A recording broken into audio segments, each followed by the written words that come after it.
നമസ്തേ ബാബാജി. ബാബാജിയുടെ മുമ്പിൽ നമ്മൾ ഇവിടെ കോണ്ടാക്ട് ചെയ്ത ഒരു വ്യക്തിയുടെ പേര്, ഡേറ്റ് ഓഫ് ബർത്ത്, തറവാട്ട് പേര്, നക്ഷത്രം എന്നീ കാര്യങ്ങൾ എഴുതി വെച്ചിട്ടുണ്ട്. അദ്ദേഹത്തിന്റെ ഇപ്പോഴത്തെ സാഹചര്യം അല്ലെങ്കിൽ എന്താണ് പ്രശ്നങ്ങൾ, അതിനെന്താ പ്രതിവിധി എന്നാണ് നമ്മളിവിടെ കോണ്ടാക്ട് ചെയ്തപ്പോൾ പറഞ്ഞത്. അപ്പോൾ ബാബാജി ഇവിടുത്തെ രീതിയിൽ, അതായത് നെല്ലും മുറൊക്കെ വെച്ച് നോക്കിയിട്ടുള്ള രീതിയിൽ എങ്ങനെയാണ് അദ്ദേഹത്തിന്റെ ആ പേരും നാളും കാര്യങ്ങളും വെച്ച് എന്താണ് അദ്ദേഹത്തിന്റെ പ്രശ്നം, അതിനെന്താണ് പ്രതിവിധി എന്ന് പറയുക. നിങ്ങൾ തന്നിരിക്കുന്ന ഈ ഡാറ്റയിൽ അത് പ്രകാരം നമ്മളെ പരമ്പരാഗത നെല്ലുംപുറ ജ്യോതിഷ രീതിയിൽ പഞ്ചാംഗ വിധാനം ഇല്ല.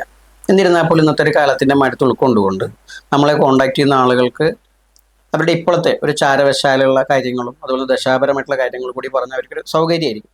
അതുപ്രകാരം ഈ ഡാറ്റയിൽ പറഞ്ഞിരിക്കുന്ന ആൾക്ക് ഇപ്പോൾ ചെറിയൊരു ഏഴരശനിയുടെ ദോഷമുണ്ട്. കൂടാതെ ദശാനാഥൻ വ്യാഴം അനിഷ്ടത്തിലാണ്. അതുകൊണ്ടുള്ള ദോഷങ്ങളും ഉണ്ടായിരിക്കും. ഇത് കൂടാതെ ഇനി നമുക്ക് ഇദ്ദേഹത്തിൻ്റെ തറവാട്ട് പേരും ഒക്കെയാണല്ലോ ഉള്ളത്. അത് വെച്ചിട്ട് നെല്ല് വെച്ചുകൊണ്ട് എന്താണ് ഇത് പറയുന്നതെന്ന് നോക്കാം. നെല്ല് എന്താ നമ്മുടെ കുട്ടിച്ചാത്തന്മാർ എങ്ങനെയാണ് സംസാരിക്കുന്നത്? നല്ലച്ച, എൻ്റെ അച്ഛ, പെണ്ണച്ച, മുത്തച്ഛ, മുത്തച്ഛന്മാരെ, മുത്തച്ഛൻ, കരിങ്കുട്ടി, പറക്കുട്ടി, പൂക്കുട്ടി, തീക്കുട്ടി, ഉടിക്കുട്ടി, ചൂട്ടി, പാമ്പുകുട്ടി, കണ്ടോൽ, നല്ലുകൽ, മുർത്തി, ഭീരുവരി, കുരുമര, കടാടി, മുക്കാഞ്ചാത്താനി, മാങ്കുട്ടി, കുട്ടിച്ചാത്ത, കരിനീലി അമ്മയും മുത്തിവറ്റ കാക്കത്തുള്ളായിരം കുട്ടിച്ചാത്തന്മാരെ തലപടി മാന മക്കളെ അടിയനെ ആശ്രയിച്ച ആശ്രമായിരുന്നു അവലും കർമ്മത്തിൽ തെളിയനെ നമ്മെ തമ്പാട്ട് വന്നിരിക്കുന്നുണ്ട്. ശിയെ കാണിച്ചു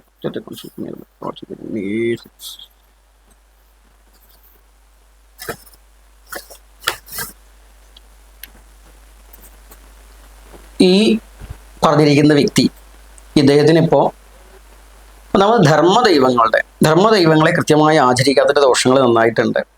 പറഞ്ഞിരിക്കുന്ന ഈ ഒരു വ്യക്തി നായർ സമുദായത്തിലുള്ള ഒരാളായിട്ടാണ് പറഞ്ഞിരിക്കുന്നത്. അപ്പോൾ ഈ നായർ സമുദായത്തെ സാധാരണ ഭുവനേശ്വരിക്കാണെങ്കിൽ ഇവിടെ കാളിയുടെ സാന്നിധ്യമാണ് കാണുന്നത്. അപ്പോൾ ഗുരു കാളി പരിവാരങ്ങളെയാണ് കാണുന്നത്. ഈ ഗുരു കാളി പരിവാരങ്ങൾ വർഷങ്ങളായിട്ട് അതിൻ്റെ യഥാർത്ഥ സമ്പ്രദായത്തിൽ, ശാക്തേയ കവള സമ്പ്രദായത്തിലുള്ള ആചരണങ്ങൾ നടക്കാത്തതുകൊണ്ട് അനിഷ്ടത്തിൽ നിൽക്കുന്നതായിട്ടും അത് ബാധയായി ദോഷം ചെയ്യുന്നതായിട്ടും കാണുന്നുണ്ട്. അപ്പം അതുകൊണ്ട് തന്നെ ഇദ്ദേഹത്തിന് ധർമ്മദേവതാ പ്രീതിയില്ല, ധർമ്മദേവതാ ദോഷങ്ങളുണ്ട് എന്ന് വേണം പറയാൻ. കൂടാതെ കടുത്ത ശത്രുദോഷങ്ങളും കാണുന്നുണ്ട്. ശത്രുദോഷം എന്ന് പറയുമ്പോൾ ഇത് തൊഴിൽ സംബന്ധിയായിട്ടുള്ള ശത്രുവായിട്ടാണ് കാണുന്നത്. തൊഴിൽ സംബന്ധിയായിട്ടുള്ള ശത്രുവാണ്. കൂടാതെ ഈ ശത്രു സ്ത്രീയാണ്. തൊഴിലാണ്, സ്ത്രീയാണ്. ഇയാളുടെ ബന്ധത്തിലുള്ള സ്ത്രീയാണ്. നേർപ്പെങ്ങളല്ല, വിവാഹാദികളുടെ വന്നു ചേർന്നിട്ടുള്ള ഒരു വ്യക്തിയായിട്ടാണ് നമ്മൾ മനസ്സിലാക്കുന്നത്. ഈ ശത്രുവിൻ്റെ സ്ഥാനം വന്നിട്ട് ഇദ്ദേഹം താമസിക്കുന്നതിൻ്റെ വടക്ക് കിഴക്കേ മൂലയിലോ കിഴക്ക് ഭാഗത്തോ ആയിട്ടായിരിക്കും ഈ പറയുന്ന ശത്രുവിൻ്റെ സ്ഥാനം.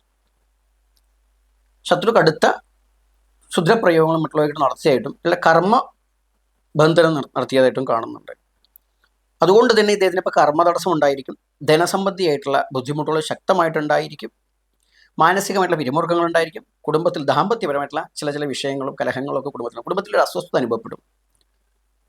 കൂടാതെ മൃത്യുദോഷം കൂടെ ഉള്ളതായിട്ട് കാണുന്നുണ്ട്. ഇത് ഇപ്പോൾ തുടങ്ങിയെന്നുള്ള കുറച്ചായിട്ട് ഈ ശത്രു ഇങ്ങനെ ദോഷം ചെയ്യുന്നുണ്ട്. അപ്പോൾ ഈ വ്യക്തി ഈ പറയുന്ന ധർമ്മദേവതകളെ തൃപ്തിപ്പെടുത്തി ധർമ്മദേവതാ ബാധാദോഷങ്ങളേക്ക് ആവാഹിച്ചൊഴിപ്പിച്ച് അത് നമുക്ക് വേണമെങ്കിൽ ഓരോരുത്തരും സാമ്പത്തിക സ്ഥിതി ഇപ്പോൾ 101 രൂപയൊക്കെ വെച്ച് അതിലേക്ക് ആവാഹിച്ച് അതൊരു ദേവീസന്നിധി സമർപ്പിക്കാം. കൂടാതെ ശത്രുദോഷങ്ങളാവുന്ന സമയത്ത് ഇത് പുരുഷനാവുന്ന വ്യക്തി ആണ് നമ്മളെ സമീപിച്ചത് എന്നുള്ളത് കൊണ്ട് തന്നെ ഇദ്ദേഹത്തിന് ഈ ശത്രുദോഷങ്ങളെ ആവാഹിക്കുന്ന വേണ്ടി ഒരു പുരുഷ രൂപം ഉണ്ടാക്കിയ പുരുഷ രൂപത്തിലേക്ക് ശത്രുദോഷങ്ങളെ ആവാഹിച്ച് അദ്ദേഹത്തിൻ്റെ കർമ്മബന്ധനങ്ങളെല്ലാം തീർത്ത് ജീവിത വിജയത്തിന് വേണ്ടിയിട്ടുള്ള കാര്യങ്ങൾ ചെയ്യാം. അപ്പോൾ കാര്യസാധ്യങ്ങൾ എന്തെങ്കിലുമൊക്കെ ഉണ്ടെങ്കിൽ അത്തരം കാര്യങ്ങളൊക്കെ വേണമെങ്കിൽ ചെയ്യാവുന്നതാണ്. പിന്നെ ഇദ്ദേഹത്തിന് ശത്രുക്കൾ ഉപദ്രവിക്കുന്നു. അത് നമ്മളതുകൊണ്ട് ഇപ്പോൾ പ്രതിക്രിയകളെ കുറിച്ച് പറഞ്ഞിട്ടില്ല. ശത്രു ഉപദ്രവിക്കുന്ന ശത്രുക്കളിൽ നിന്ന് രക്ഷ നേടേണ്ട കാര്യമാണ് ഇപ്പോൾ നമ്മൾ പറഞ്ഞിരിക്കുന്നത്. ഇനി അതല്ല, പ്രതിക്രിയകൾ ചെയ്യണമെങ്കിൽ അങ്ങനെയും ആ ശത്രുവിൻ്റെ ശല്യം സഹിക്കുക വയ്യാണ്ടാകുമ്പോൾ ചില ആളുകൾ പറയും ബുദ്ധിമുട്ട്. അപ്പോൾ ആ രീതിയിലും എന്തെങ്കിലും ചെയ്യാവുന്നതാണ്. ഇതൊക്കെയാണ് സാമാന്യന് പറയാനുള്ളത്. ഇങ്ങനെ ഈ രീതിയിൽ നമുക്ക് ഒരുപാട് കാര്യങ്ങൾ വിശദീകരിക്കാം. പക്ഷെ നമ്മൾ സാമാന്യന് ഇപ്പോൾ പറയേണ്ട കാര്യങ്ങൾ പറഞ്ഞു. ഈ ഒരു വിചാരത്തിൽ അതുകൊണ്ട് ശനിദോഷം പറഞ്ഞ ശനിദോഷത്തിന് ഏകദേശം അദ്ദേഹത്തിന് ശനിദോഷം കുറച്ച് സമയം കൂടി നീണ്ടു നിൽക്കുന്നത് കൊണ്ട് തന്നെ അതിന് എല്ലാ മാസത്തിലും കറുത്ത വാവിന് ശാത്തൻ സ്വാമിക്ക് കള്ളും തവിടൊക്കെ വഴിപാട് കഴിക്കുന്നത് നല്ലതാണ്. ധർമ്മദേവതാ പ്രീതി വരുന്നതോട് കൂടി തന്നെ ഈശ്വരാധീനം വന്നു ചേരും. പിന്നെ ഈശ്വരാധീനം ഇല്ലാതിരിക്കുന്ന രീതിയിലുള്ള പ്രവൃത്തികൾ ചെയ്യാതിരിക്കുക, സത്കർമ്മങ്ങൾ ചെയ്യുക, ദാനധർമാദികൾ ചെയ്യുക, ആരെയും അറിഞ്ഞുകൊണ്ട് ഉപദ്രവിക്കാതിരിക്കുക, ഇതൊക്കെയാണ് ചെയ്യേണ്ടത്. പിന്നെ കൂടാതെ തന്നെ സർപ്പ സാന്നിധ്യം തറവാട്ടിൽ കാണുന്നുണ്ട്. സർപ്പങ്ങൾക്ക് പാലും നൂറും കഴിക്കുക. പിന്നെ ഇവിടെ ധർമ്മദേവതയായിരിക്കുന്ന കാളി അല്ലെങ്കിൽ ഗുരു പരിവാരങ്ങൾ എന്ന് പറഞ്ഞത് നായർ തറവാട് ആകുന്നത് കൊണ്ട് തന്നെ ശാക്തയത്തിലാണ് കർമ്മം ചെയ്യേണ്ടത്. അല്ലാതെ വൈഷ്ണവ ആചാരക്രമം ചെയ്തിട്ട് കാര്യമില്ല. ശാക്തിൽ മദ്യമത്സ്യ മാംസാദികളെ കൊണ്ട് ചെയ്യേണ്ട പൂജ അതേ വിധാനത്തിൽ ചെയ്യാം, എന്നും ചെയ്യേണ്ട ആവശ്യമില്ല. വർഷത്തിൽ ഒരിക്കൽ വിധാനം ചെയ്യാം. പിന്നെ ഒരു ഗണപതി സാന്നിധ്യം കാണുന്നത് കൊണ്ട് തന്നെ മഹാഗണപതി ഹോമം വാർഷികമായിട്ട് ചെയ്യുമ്പോൾ ശാക്തേയ മഹാഗണപതി ഹോമം ചെയ്യാൻ വേണ്ടി ശ്രമിക്കുക. അല്ലാണ്ട് ഏതെങ്കിലും ഇത് വൈദികമായിട്ട് ക്ഷേത്രത്തിൽ നടക്കുന്ന ഒരു ഗണപതി ഹോമം പോരാ. ശാക്തേയ ഗണപതി ഹോമം വർഷത്തിൽ ഒരിക്കലെങ്കിലും ചെയ്യണം. വർഷത്തിൽ ഒരിക്കൽ ബലിയോട് കൂടിയിട്ടുള്ള ഗുരുതി ആചരിക്കുക, കാളിയെ തൃപ്തിപ്പെടുത്തുക. നിത്യമോ അല്ലെങ്കിൽ മാസത്തിലോ ഒക്കെ ഉള്ള പൂജയ്ക്ക് ഇതൊന്നും വേണമെന്നില്ല. സാമാന്യേന ലളിതമായ ക്രമങ്ങൾ മതി. നിത്യേന ഇല്ലെങ്കിൽ പോലും, അല്ലെങ്കിൽ വിശേഷമായിട്ട് ഈ പറഞ്ഞ മാസത്തിൽ ഇല്ലെങ്കിൽ പോലും വാർഷികമായിട്ട് ആചരണം മുടക്കാൻ പാടില്ല. ഇപ്പം എന്തായാലും അദ്ദേഹത്തിന് ദോഷമുള്ളത് കൊണ്ട് തന്നെ ഏകദേശം ഒരു 21 ദിവസം അടുപ്പിച്ച് ദേവിയെ ഉപാസിക്കുക, ദേവിയോട് പ്രാർത്ഥിക്കുക. ദേവിക്ക് അവനാൽ അറിയുന്ന രീതിയിൽ ഒരു നിവേദ്യം വെച്ചൊരു വിളക്കത്തിൽ ചുവന്ന പട്ടിൽ വിളക്ക് വെച്ച് അതിൻ്റെ മുന്നിൽ ഒരു ചെറിയ നിവേദ്യം വെച്ച് അവലും പഴം കൽക്കണ്ട മുന്തിരിയായാലും മതി. അവിടെ ആ നിവേദ്യം വെച്ച് ഒരു ഇഞ്ചി കഷ്ണവും തുള്ളി തേനും അതുകൊണ്ട് ഒപ്പം വെക്കുക. എന്നിട്ട് ഇദ്ദേഹം ഈ ദേവതയെ നന്നായി ഇരുന്ന് പ്രാർത്ഥിക്കുക. ഒരു അരമണിക്കൂറെങ്കിലും അവിടെ ഇരുന്ന് നന്നായി പ്രാർത്ഥിക്കുക. മന്ത്രോ മറ്റുള്ളൊന്നും വേണമെന്നില്ല. അച്ഛനമ്മ, കാരണം അമ്മയുടെ പേരറിയാം, തറവാട്ട് പേരറിയാം, അവർ ആരാധിച്ചിരുന്ന എൻ്റെ ഭഗവതി ഗുരുവേ പരിവാരങ്ങളെ എന്നെ സംരക്ഷിക്കണേ, എൻ്റെ ദോഷങ്ങളെ തീർത്തരണമെന്ന് പ്രാർത്ഥിക്കാം. അപ്പോൾ ഇതൊക്കെ ചെയ്യുന്നതിന് മുമ്പായിട്ട് ഈ ബാധാദോഷങ്ങളെ, അതുപോലെ തന്നെ ദൃഷ്ടിദോഷങ്ങളെ, ഇത്തരം കാര്യങ്ങളെയൊക്കെ തന്നെ ആവാഹിച്ച് ഒഴിപ്പിക്കേണ്ടതുണ്ട് എന്ന് പ്രത്യേകം എടുത്തു പറയുകയാണ്. ബാബാജി ഇപ്പൊ അദ്ദേഹത്തിന്റെ കാര്യങ്ങൾ നോക്കി പറഞ്ഞു. ഇനിയിപ്പോ ഇതിനൊരു പ്രതിവിധി ഇന്നതാണ് എന്നുണ്ടെങ്കിൽ ബാബാജി അതെങ്ങനെയാണ് പറയുക? എന്തൊക്കെ ചെയ്താലാണ് ആൾക്ക് മാറ്റങ്ങൾ ഉണ്ടാവുക? അത് നമ്മൾ ഇപ്പൊ പറഞ്ഞു കഴിഞ്ഞിട്ടുണ്ട്. ഇദ്ദേഹത്തിന് എന്താ വെച്ചാൽ പരിഹാരം ചെയ്യേണ്ട കാര്യങ്ങൾ പറഞ്ഞു, ഇങ്ങനെ ആവാഹനമൊക്കെ പറഞ്ഞിട്ടുണ്ട്. കൂടാതെ പറഞ്ഞു പ്രതിക്രിയ പറഞ്ഞിട്ടില്ല. പ്രതിക്രിയ വേണമെങ്കിൽ ഇപ്പൊ ശത്രുക്കളുടെ ഉപദ്രവം ശക്തമായി വരുമ്പോൾ അതിനെന്തെങ്കിലും തിരിച്ചു ചെയ്യണമെന്നുണ്ടെങ്കിൽ അത് പ്രത്യേകം ആവശ്യം പറയണം. അപ്പോഴാണ് നമ്മൾ ഇന്ന രീതിയിൽ നമുക്ക് ശത്രുക്കൾക്കെതിരെ ചെയ്യേണ്ട കാര്യങ്ങളുണ്ട്. അവരെ ബന്ധനം ചെയ്യുകയോ അവർക്ക് മരണം ചെയ്യുകയോ ഉച്ചാടനം ചെയ്യുക, അങ്ങനെ പല രീതിയിലുള്ള കാര്യങ്ങൾ, അതൊക്കെ അതിൻ്റെ ഭാഗമായിട്ടാണ്. സാത്വിക രാജസിക താമസികമായിട്ടുള്ള 3 ഭാവത്തിലുള്ള ക്രിയകളും ചെയ്യുന്ന സന്നിധിയാണ് ഈ മലബാര മൂലസ്ഥാനമായിട്ടിരിക്കുന്ന ഈ സന്നിധി. അതുകൊണ്ട് ഏത് രീതിയിലുള്ള കർമ്മങ്ങൾ വരുന്നവരെ നമ്മൾ വേണ്ട കാര്യങ്ങൾ അമ്മയുടെ സഹായത്തോടെ ചെയ്തു കൊടുക്കുക എന്നുള്ളത്. ഒരു വക്കീലിനെ സമീപിക്കുന്ന ഒരു ക്ലയൻറ്റിനെ പോലെ, ഡോക്ടറെ സമീപിക്കുന്ന ക്ലയൻറ്റിനെ പോലെയാണ് ഇവിടുത്തെയും കാര്യങ്ങൾ. വരുന്നവർക്ക് എന്താണോ ആവശ്യം, അത് ഒരാളെ വെറുതെ ഉപദ്രവിക്കുക എന്ന് പറഞ്ഞാൽ പറ്റില്ല. ഇവന് ഉപദ്രവം സഹിക്ക വയ്യാണ്ട ചെയ്ത് പറയുമ്പോഴാണ് നമ്മളിതൊക്കെ ചെയ്യുന്നത്. കൂടാതെ എന്താ വെച്ചാൽ ഇതിൻ്റെ ഉപാസനപരമായിട്ട് ഇപ്പോൾ ഈ കാളി ഇത്തരം കാര്യങ്ങളുടെ ഉപാസന എടുത്തിട്ട് വേണം നമുക്ക് പോകാം.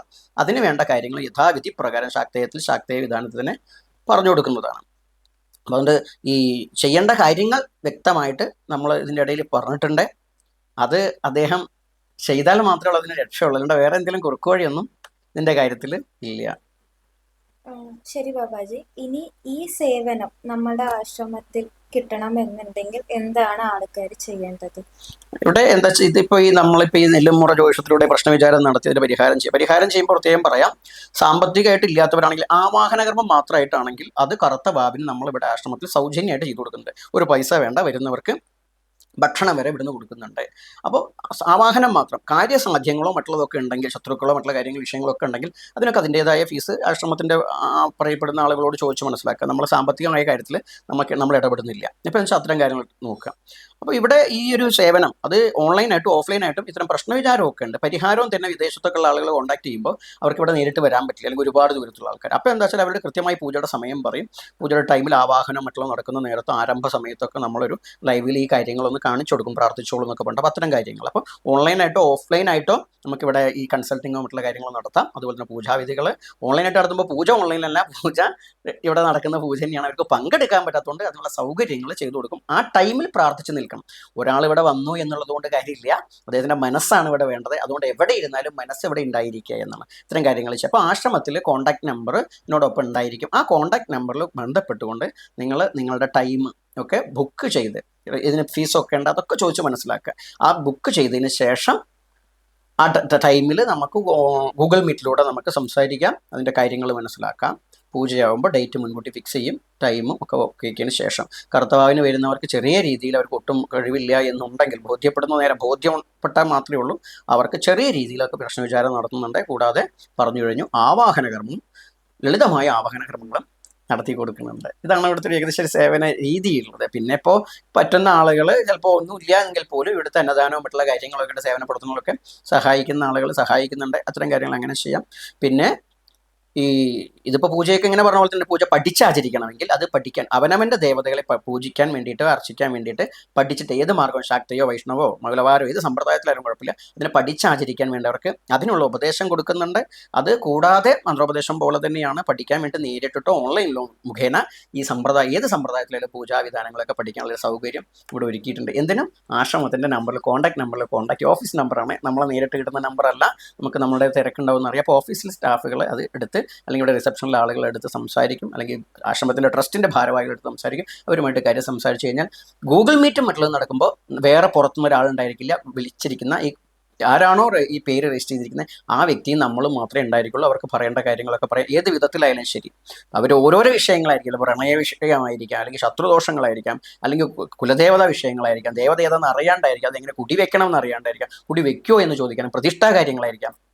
ഏതേത് വിധത്തിൽ നിങ്ങളെ സാമ്പത്തിക ബുദ്ധിമുട്ട്, അത് ഈ പറയപ്പെടുന്ന ബിസിനസ് പരമായിട്ടുള്ള പരാജയങ്ങൾ, ഇതിനൊക്കെ തന്നെ എന്തെല്ലാം പ്രതിവിധി ചെയ്താലാണ് നമുക്ക് മുന്നോട്ട് പോകാൻ പറ്റുക. അത് ഇവിടെ ചെയ്യേണ്ടതാണ് ഇവിടെ ചെയ്യാം. അല്ല നിങ്ങൾക്ക് ഇവിടുത്തെ ചാർട്ട് PDF ഫയലായിട്ടാണ് പലപ്പോഴും ചാർട്ട് കൊടുക്കുക. അത് വെച്ചിട്ട് പുറത്ത് വേണമെങ്കിൽ അങ്ങനെയും ചെയ്യിക്കാം. അല്ലാണ്ട് ഇവിടെ നിന്ന് പറഞ്ഞു വെച്ചിട്ട് ഇവിടെ ചെയ്യിക്കേണ്ട ആവശ്യമൊന്നുമില്ല. പിന്നെ ഇവിടെ ഒരു ഉറഞ്ഞു തുള്ളി പറയുന്ന രീതിയല്ല ഉള്ളത്, ഈ വിധാനത്തിലുള്ള ഒരു പ്രശ്നവിധാനമാണുള്ളത്. അത് പ്രത്യേകം ഒന്ന് എടുത്ത് പറയാം.